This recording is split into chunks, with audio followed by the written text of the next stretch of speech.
Hello guys! Magandang araw po sa inyong lahat. Today is araw ng linggo.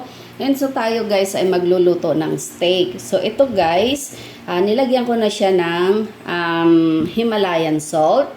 And then, lalagyan natin siya ng garlic. Ayan. Imamarinate po muna natin siya guys. And then, paminta. Ayan. Budbud lang natin. Dagdagan natin ng kaunti para mas masarap. Ayan. Tapos guys, tayo ay gagawa ng mushroom gravy. So ayan kasi guys ay umuwi yung aking mga anak. So ngayon guys ay maglalagay tayo ng light soy sauce.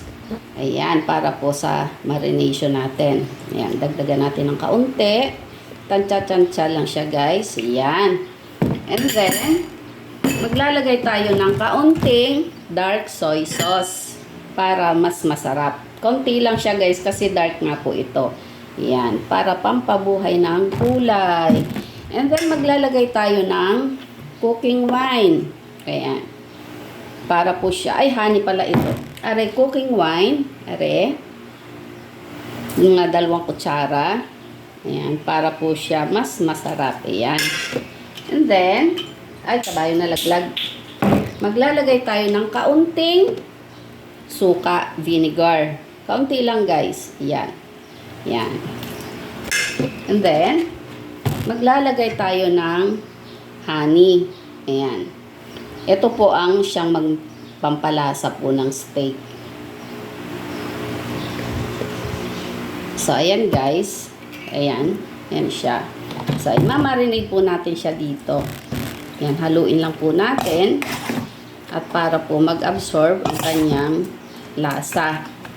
And then mamaya ay gagawa tayo ng mushroom gravy. At saka magluluto din tayo ng gulay na Baguio beans. Ayan, garlic lang siya guys. Iluluto lang natin siya sa garlic. So ayan na siya guys. Imamarinate na lang natin para mamaya ay ano na siya. Ayan. Yung wine po kasi guys ay pampasarap din talaga siya at saka pampalambot na din. So ayan, inano ko na siya kanina. Lagyan ko siya ng Himalayan salt, konti lang.